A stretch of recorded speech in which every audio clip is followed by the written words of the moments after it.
So we're here with Nick Accordino from Sony Computer Entertainment America, and we're going to talk about a new Vita game coming out called Freedom Wars.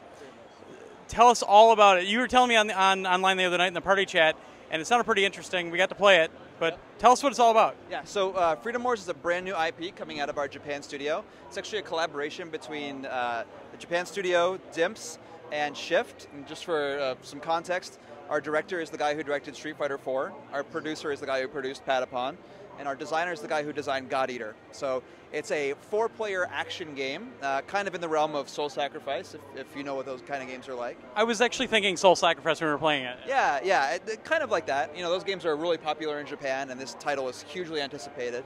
A little bit about the story. So it's set in a futuristic world where resources are very scarce, and the remains of humanity are all located in these city-states called panopticons, where everything they're doing is being constantly put under surveillance.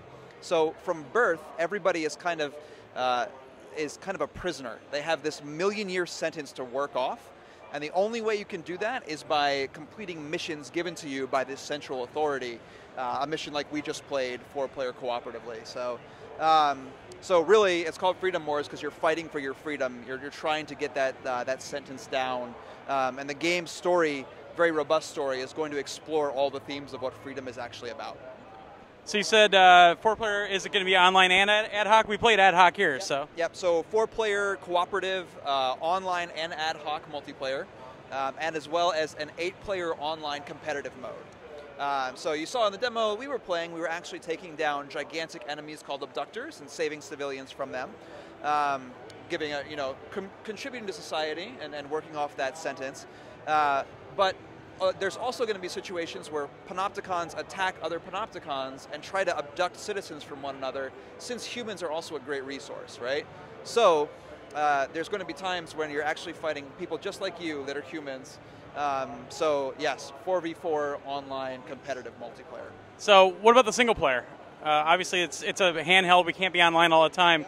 What happens with the single player? Do you have AI companions, or how does that work? Yeah, so everybody in the game, and you'll be able to customize what you look like in the game, are also going to have an accessory, and the accessory is an AI companion that not only helps you out in battle and is going to help you with some of that single player content, but they're actually also there to keep you under surveillance. So if you break the rules, if you break the laws, they're going to be the ones that report you and add years onto your sentence.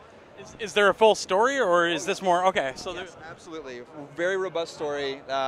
It starts at the beginning when you're actually in battle, lose consciousness, and have to start your sentence over again, basically. So the entire time you're trying to regain your memories, you're trying to get out of this prison, you're trying to get your freedom. But yeah, lots of awesome cutscenes, like a very, very robust story. If you played God Eater, if you know the teams behind this, you know there's a lot of single player content here.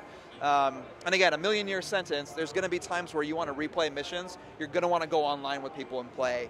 But in terms of the main story, you're going to have a lot of AI characters joining you, lots of teams and battles that will help you take out the enemies. So you're never just by yourself, it's never a slog, it's always interesting, it's always fun.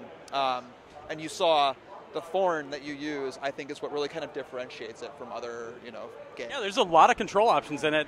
What are we looking at for like a release window so far? So release window, the end of this year. It actually comes out in Japan in June. So we're doing our best to localize it and getting it out here before the end of the year.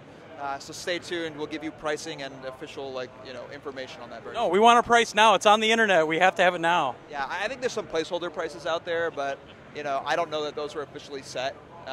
So I'd say for the time being, just do your best to hold on, and we'll get back to you as soon as we can. Well, there you go, folks. You keep saying that you want new Vita games, and this is not one that's going to be on all the platforms. Made for the Vita from the ground up. It's quite fun. We had a great time with it. So keep your eyes out for Freedom Wars, and I'm sure we'll have it for review.